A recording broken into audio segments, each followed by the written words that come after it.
duluan karena ingin mendapatkan keutamaan yang banyak. Sama-sama ikhlas. Yang satu hadir ketika 5 menit sebelum pengajian selesai.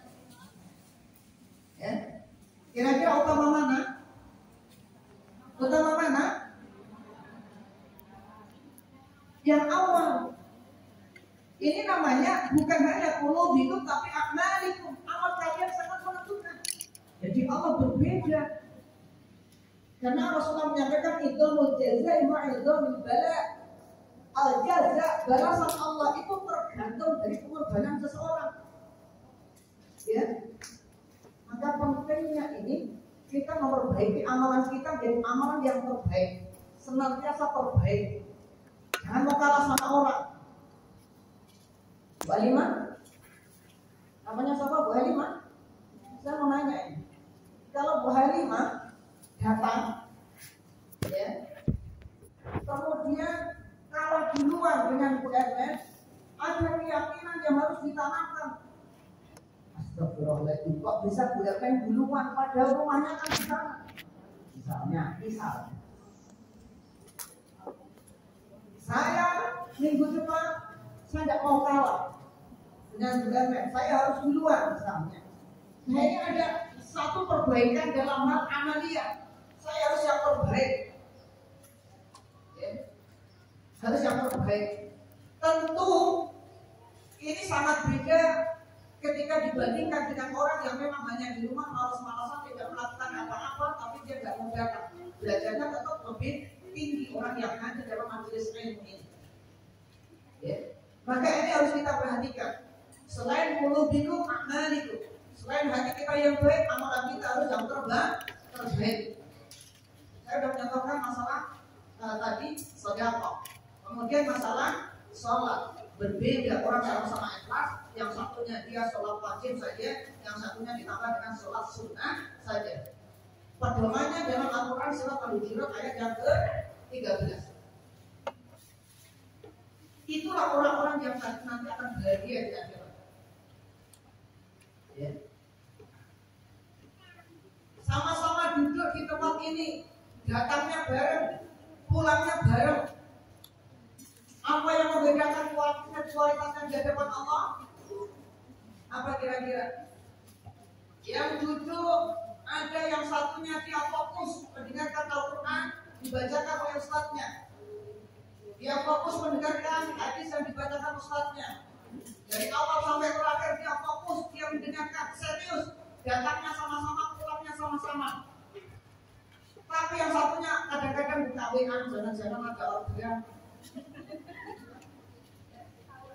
Jangan-jangan kalau nggak saya buka ini nanti dia komplain.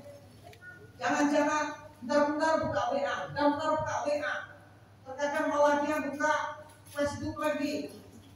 Sempat-sempatnya masih komen apa yang diposting temannya, ya. Malah sempat dia like juga, ya. Sehingga nggak dengar apa yang disampaikan ustadznya. Beda di hadapan Allah. Datangnya sama-sama, pulangnya sama-sama, amalnya berbeda. Ingat dua tadi kriterianya. Qulubikum wa a'malikum. Saya dipahami sampai sini ya. Berikan amalan terbaik. Berikan amalan terbaik. Sholat yang terbaik. Datang majelis taklim yang terbaik. Waktunya duluan. Dari awal sampai akhir fokus. Ya, benar-benar. Kalau yang terlambat ya bukan berarti nggak ada masalah. Terlambat kita doakan mudah-mudahan urusannya ya mudah-mudahan segera diselesaikan oleh Allah. Itu masih bersyukur walaupun ibu datang ke tempat ini hanya mendapatkan 1 menit, ibu masih bersyukur dibanding orang yang tidak berkesempatan untuk hadir. Masih bersyukur. Jadi lain kali kalau ibu punya pekerjaan yang sangat banyak, numpuk pekerjaannya, 5:30 baru selesai, baru kelar, datang saja ke tempat ini, nggak usah malu-malu. Sampaikan saja teman-temannya, mohon maaf saya terlambat. Kenapa? Pekerjaan banyak sekali di rumah. Siapa tahu temannya ketika mendapatkan curhatan dari kita, apa pekerjaannya? Piring lupa sekali banyak di rumah. Kalau gitu saya ke rumah, ya mau ngapain? Mau bantu sampai dari piring. Nah, seperti itu.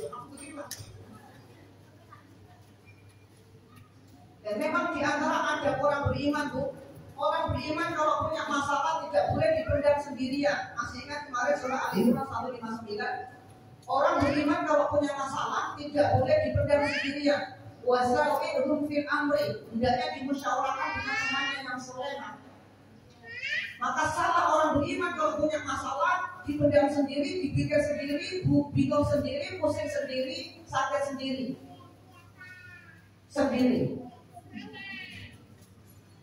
Jadi bagaimana?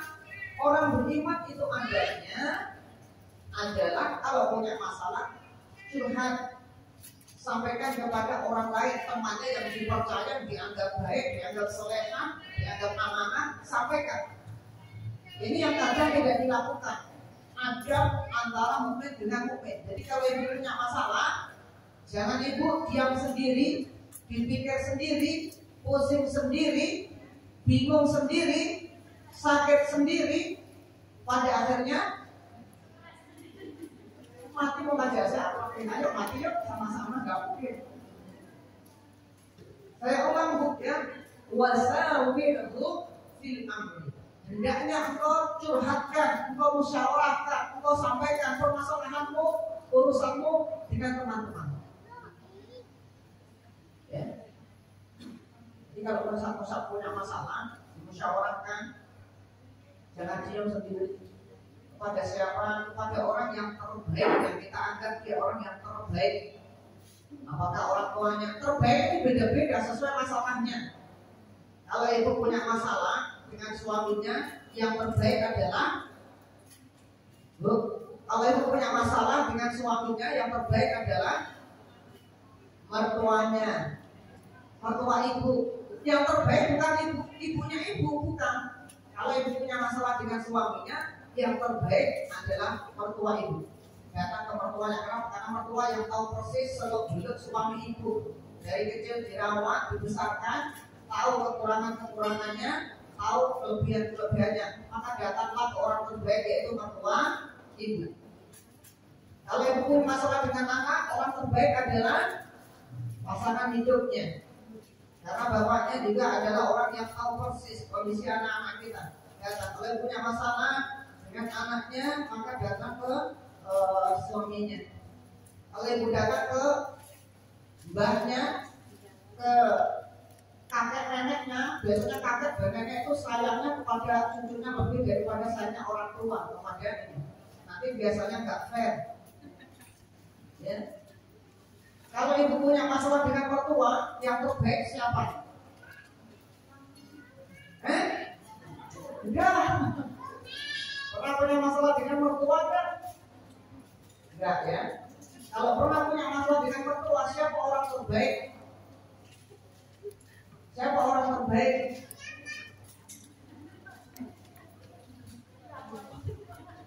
Orang yang terbaik adalah orang yang amanah, orang yang solehah, orang yang bisa dipercaya. Cari teman-teman ibu. Kalau ibu curhat kepada suaminya, Mas, kok ibu sampean itu minta uang terus setiap bulan? Banyak sekali, kemarin belum habis, sekarang minta lagi. Gimana kira-kira? Ibu bertengkar masalah. Ya. Maka cari orang yang terbaik. Wasa'idhum fil amri. Dan kita akan beruji dengan masalah seperti ini. Baik, saya ulangi. Kita harus punya amal baik dan hati yang baik. Itu yang menentukan posisi kita, karena hanya ada dua kelompok. Kalau kelompok yang pertama, malaikat mengatakan Assalamualaikum warahmatullahi wabarakatuh. Kelompok yang kedua, kelompok yang terhina, kelompok yang hatinya rusak, kelompok yang hatinya jelek, kelompok yang tidak punya amalan soleh, kelompok yang rugi. Maka malaikat mengatakan Fadkhulu abwaaba jahannam. Maka masuklah kalian, wahai orang yang hatinya buruk, wahai orang yang hatinya kotor, wahai orang yang amalannya rusak. Fadkhulu abwaaba jahannam. Masuklah kalian semua dari pintu-pintu neraka jahannam. Alhamdulillah. Jadi hanya ada dua kelompok saja. Kalau ibu ingin tahu di kelompok mana ibu, kelompok satu atau kelompok dua, gampang caranya. Bagaimana caranya? Kita ini masuk kelompok pertama atau kedua kira-kira? Maka kita tetap berharap masuk kelompok yang pertama. husnuzon kepada Allah. Gampang kalau ingin tahu gimana caranya, kalau istiqomah sampai akhir hayat, bagaimana caranya? Rasulullah sudah menjelaskan. Kalau kita ingin tahu posisi kita di akhirat itu di mana, menjadi kelompok pertama atau kelompok kedua, gampang. Ada yang tahu? Gampang. Caranya begini. Almar'u ma'a man ahabba, kata Rasulullah. Saya ulang. Almar'u ma'a man ahabba. Almar'u, seseorang itu ma'a, akan bersama kelak di akhirat, man ahabba, dengan seseorang yang dia cintai, yang dia senantiasa bersama dengannya ketika di dunia. Ibu dengan siapa di dunia? Dengan mereka itulah ibu nanti akan di akhirat bersama dengan mereka. Lihat orang-orang di kiri kanan kita. Lihat orang-orang di sekeliling kita. Di situ kita mulai nanti juga akan bermajelis dengan mereka, kumpul dengan mereka. Maka kalau ini kita menjadi kelompok pertama, tetapilah kita menetapi berkumpul dengan orang-orang yang solehah, orang-orang di majelis ilmu seperti ini. Maka itu akan nanti bersama-sama di akhirat juga demikian. Syaratnya istiqomah sampai akhir hayat, ya, istiqomah sampai akhir hayat. Baik, ini mukadimah saya, ya, permulaan yang saya sampaikan. Tolong diperhatikan dua perkara. Yang pertama, apa tadi? Hati yang baik. Yang kedua, amal yang terbaik. Kalau beramal, amalan yang terbaik. Ya. Ada seorang istri. Istri, ketika dia sebagai seorang istri, dia hatinya bersih, hatinya ikhlas, menghidangkan minuman kepada suaminya. Ya, hatinya ikhlas.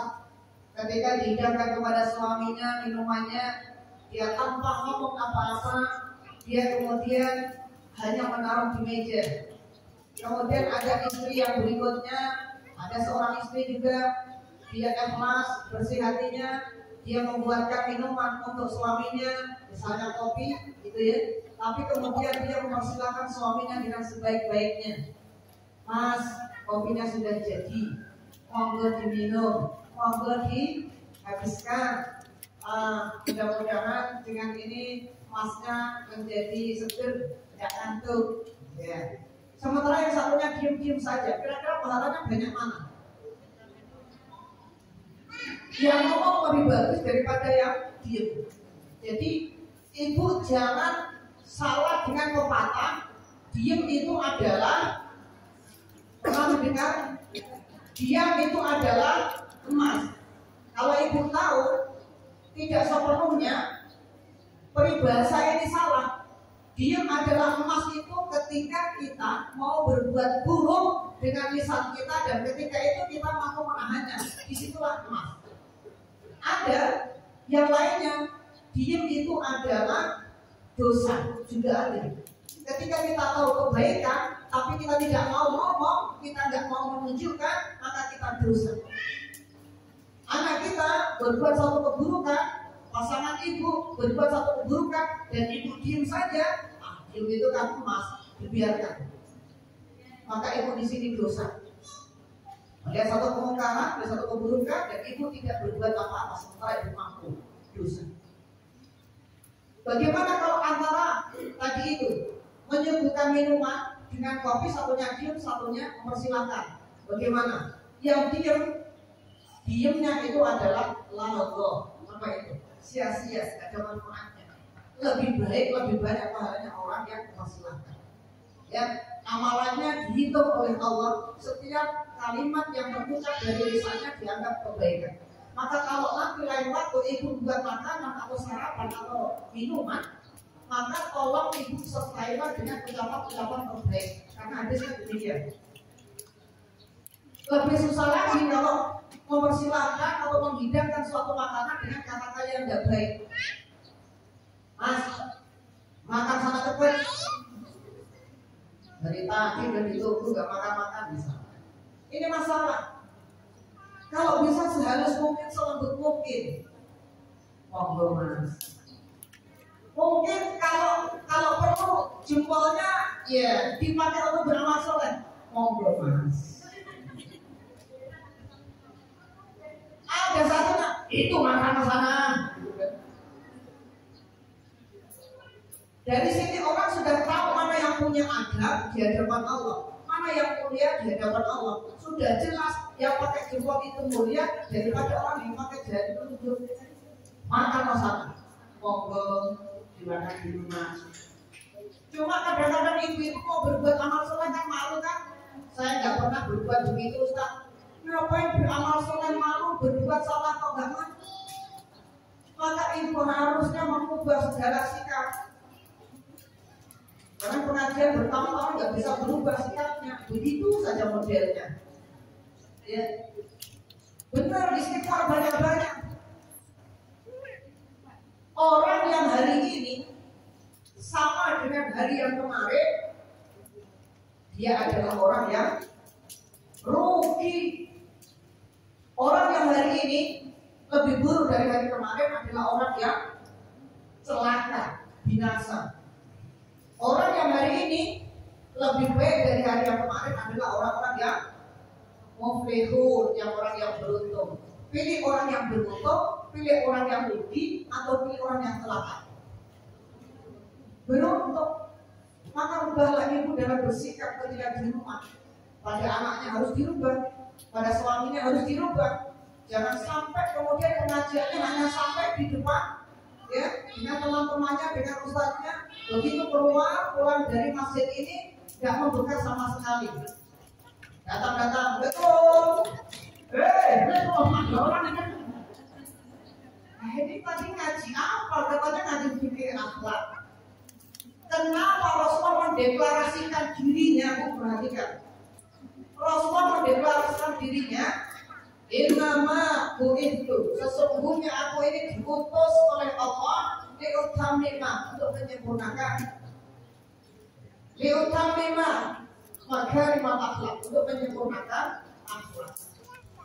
Rasulullah itu diutus di muka bumi untuk menyempurnakan akhlak. Maka kalau sudah mendengar Quran, nadanya yang biasanya gas diturunkan. Biasanya sampai kecepatan 80 km per jam diturunkan menjadi 70 km per jam. Gak usah gas. Bisa Bu?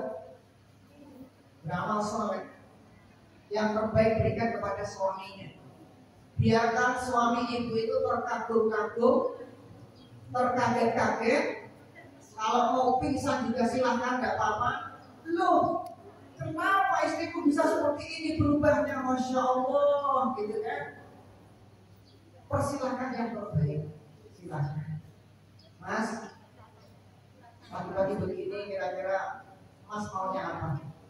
Mau es teh atau teh panas atau kopi panas atau minum jahe? Sama, ya. Tapi kalau ibu sudah tahu kebiasaannya, berikan saja. Kalau ibu tahu suaminya nggak mau misalnya pakai gula putih, ya kasih gula merah, gula aren. Ada orang yang nggak mau gula putih karena menjaga. Kasih yang terbaik. Nah, ini maksud saya agar kita paham, semakin sempurna amalan kita, semakin bersih hati kita. Kepada siapa saja, bukan hanya kepada suami, kepada anak, kepada teman-teman. Dan ada lagi orang terpenting. Perhatikan, di lingkungan kita, dia bukan keluarga kita, dia bukan anak orang tua kita, dia bukan pasangan hidup kita. Berikan yang terbaik, karena hadisnya banyak sekali masalah ini. Siapa dia? Siapa dia? Al-jar. Siapa? Tetangga. Maka Rasulullah SAW menyampaikan, siapakah yang berhak untuk kita berbuat baik dengan mereka? Yang pertama itu adalah keluarga. Yang kedua adalah tetangga. Maka Rasulullah mengatakan, khairukum li ahlihi. Di antara kalian yang paling baik di dunia ini adalah kalian yang paling bagus akhlaknya dengan keluarganya. Pertama dengan keluarga. Yang kedua, Maka yu'minu billahi wal yawmil akhir falyuhsin jarahu. Siapa di antara kalian yang beriman kepada Allah dan hari akhir, maka hendaknya kalian falyuhsin, berbuat sebaik-baiknya jarahu pada tetangga kalian. Itu mereka yang berbuat baik dengan tetangganya, itulah orang yang terbaik di depan Allah. Jadi berbuat baik bukan hanya kepada keluarga saja, tapi juga kepada tetangga. Karena seringnya Rasulullah menyampaikan ini, dan bahkan Jibril, malaikat Jibril sering sekali mewasiatkan kepada Rasulullah dengan satu kalimat, ma yazal, kata Rasulullah, ma yazal Jibril. Jibril itu selalu yusini, mewasiatkan kepadamu. Jadi Rasulullah itu senantiasa dipesan oleh Jibril, sering sekali disampaikan oleh Jibril, yusini, menasihati kepadaku, berwasiat kepadaku, kata Rasulullah. Apa nasihat Jibril? Apa wasiat Jibril? Rasulullah menyampaikan nasihat Jibril itu adalah biljari, akhlak dengan tetangga. Rasulullah saking pentingnya Jibril itu berulang-ulang terus-menerus mayazala itu maknanya adalah terus-menerus atau tidak berhenti-berhenti. Mayazala, Jibril tidak berhenti-berhenti untuk apa? Di sini berpesan kepadaku, mewasiatkan kepadaku biljal, akhlak dengan tetangga. Artinya harus memberikan akhlak terbaik dengan tetangga. Ya, jika dengan tetangga itu berikan yang terbaik. Dalam beberapa penjelasan sampai-sampai bahasanya kalau orang berbuat baik, orang berbuat buruk dengan tetangga dibandingkan dengan buruknya dengan orang lain, buruk dengan tetangga itu dosanya lebih banyak. Makanya sampai Rasulullah berpesan kepada kita umatnya, maka yu'minu billahi wal yawmil akhir falyuhsin jarahu. Maka hendaknya kalian, hai orang-orang yang beriman, jika benar-benar kalian kepada Allah beriman dan juga hari akhir, falyuhsin jarahu. Hatta, ya terus sampai donanku, aku ini mengira, karena Jibril ini intens terus-menerus berwasiat, memberi kabar kepada Rasulullah, memberi nasihat kepada Rasulullah tentang harusnya berbuat baik kepada tetangga. Sampai Rasulullah berkata hatta, hingga donanku, aku ini menyangka, mengira annahu sayuwarisu, bahwa tetangga itu nanti harus diberikan warisan. Sampai seperti itu Rasulullah sampai menyangka seperti itu. Ternyata tidak. Artinya betapa pentingnya kita memperbaiki hubungan kita dengan tetangga. Yang hadir punya tetangga semua? Siapa tahu? Jadi itu siapa sih? Tetangga. Orang yang berada di kiri kanan kita, depan belakang kita, itu namanya al-jar, tetangga. Dalam satu penjelasan yang lain, yang namanya al-jar itu adalah orang yang jaraknya, orang yang jumlahnya rumahnya itu 40 dari tempat kita, 40. 40. Kalau tidak bisa 40 ya orang-orang di kiri kanan itu yang ibu kenal, depan, belakang, kiri kanan itu adalah al-jar, tetangga. Maka Rasulullah berpesan, maka yu'minu billahi wal yawmil akhir falyuhsin jarahu. Ini ada dalam Fikih Akhlak halaman 194. Ya, tentang al-jar, tetangga. Maka tolong perhatikan, ketika ini adalah merupakan ukuran seseorang maka yu'minu billahi wal yawmil akhir, barang siapa beriman kepada Allah dan hari akhir. Ini kan luar biasa. Di awal sudah saya sampaikan, kenikmatan yang puncak yang tertinggi di dunia ini adalah iman. Dan ukuran iman seseorang itu baik atau buruk, ukurannya adalah, di antara ukurannya adalah falyuhsin jarahu, bagaimana sikapnya kepada tetangganya. Ibu punya tetangga, ibu kalau tahu seberapa kuat iman ibu, lihat ibu ketika bertemu dengan tetangga ibu. Itu menjadi ukuran oleh Rasulullah. Kalau tetangga ibu itu baik-baik saja, maka ibu pun akan baik-baik saja. Tetapi kalau yang berat itu ketika kita punya masalah. Ini berat sekali. Kalau tetangga ibu baik, kemudian ibu juga baik, itu sesuatu yang biasa. Tapi bagaimana kalau ibu punya tetangga akhlaknya buruk, akhlaknya jelek, suka menyakiti ibu, suka meneror ibu, suka membuat kecewa ibu? Apakah ibu juga bisa berbuat baik atau ya? Karena ini perintah. Maka wajar kalau dia bisa berbuat baik kepada tetangganya, karena tetangganya baik dengan dia. Ini wajar, bukan sesuatu yang istimewa. Wajar orang dia berbuat baik, kita juga berbuat baik dengannya. Ya, ini namanya teori balas budi. Karena baik, ya, dia dengan aku, maka aku juga baik dengan dia. Itu sesuatu yang wajar, tidak istimewa. Maka teori balas budi itu sesuatu yang standar banget. Maka lebih sempurna, lebih hebat, tetangganya buruk, dia tetap berbuat baik. Ya, apakah yang harus kita lakukan dengan tetangga? Apapun yang dilakukan. Maksud baik di sini itu paling sih, tidaknya kalian berbuat baik kata Rasulullah. Yang pertama apa? Harus kita berikan kepada mereka ini apa?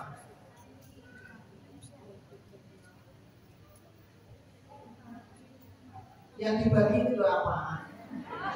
Ibu dikasih uang suaminya 5 juta, nah tak kasih kamu dan Mbak sebagai tetanggaku 2 juta, begitu maksudnya?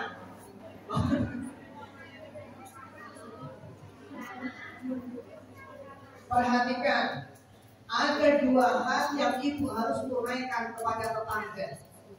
Ada 2 hal. Yang pertama, berikan haknya. Apa hak tetangga itu apa? Yang harus kita berikan kepada dia. Haknya apa tetangga itu?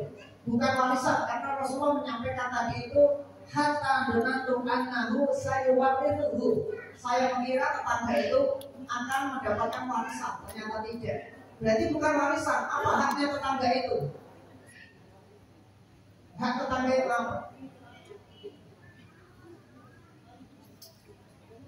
Makanya yu'minu billahi wal yawmil akhir falyuhsin jarahu. Berbuat baik dengan tetangga.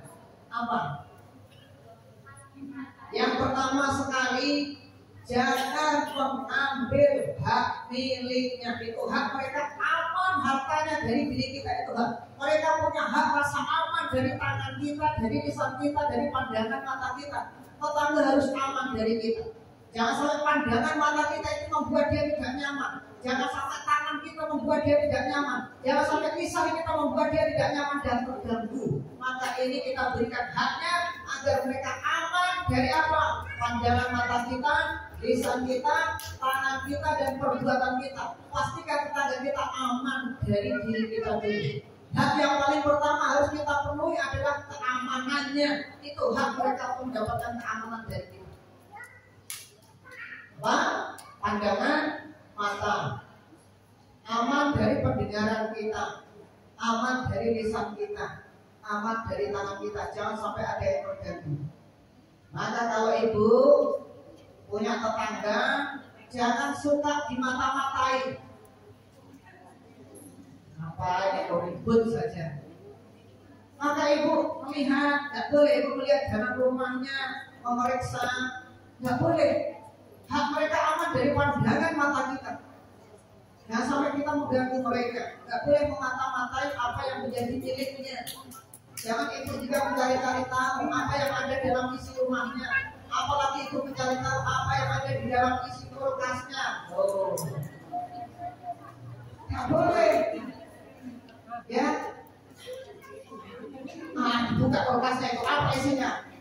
Ternyata apel yang sudah lama-lama kisut-kisut gitu. Tidak boleh ibu mencari itu. Itu hak tetangga aman dari pandangan mata kita. tidak boleh. Pastikan tetangga kita aman, maka kita aman di akhirat kelak. Kalau tetangga kita nggak aman dari diri kita, maka kita tidak aman diri kita di akhirat. Hati-hati. Ya, pastikan mereka mendapat haknya, hak aman dari gangguan kita, pandangan mata kita. Ya, jangan memberikan pandangan yang menyakitkan. Apa pandangan menyakitkan?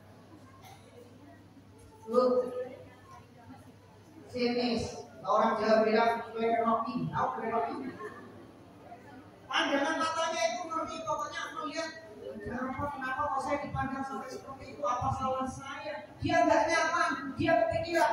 Jangan sampai gara-gara pandangan itu dia bingung, dia resah, dia kepikiran, malam nggak bisa tidur, besoknya masuk rumah sakit, besoknya lagi. Gara-gara pandangan ibu, dia kepikiran siang malam, ya Allah salah saya apa? Kenapa kok dia begitu pandangannya kepada saya? Ada orang itu yang cuek, ada orang yang nggak bisa cuek, baru dipandang saja sudah kepikiran. Ada karakter orang begitu. Ini di antara yang hadir juga ada. Ada orang sampai dipelawai bolak-balik juga nggak apa-apa, juga ada. Karakter orang beda-beda. Maka hati-hati kepada tetangganya, letakkan pandangan kita ini sewajarnya. Langsung membuat mereka kepikiran. Aman dari pandangan mata kita.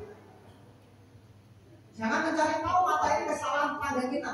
Namanya orang pasti akan ada salahnya. Maka kita nggak punya hak mencari kesalahan mereka, nggak boleh. Dalam Al-Quran surah Al-Hujurat ya. Larangan kita mencari kesalahan tetangga kita, nggak boleh, harus aman. Kalau kira-kira ibu mau mencari kesalahan tetangga kita, dapat nggak? Dapat nggak? Dapat nggak malam? Pasti dapat. Namanya tetangga kita itu kan manusia. Kata Rasulullah, kullu ibni Adam khata'un, semua manusia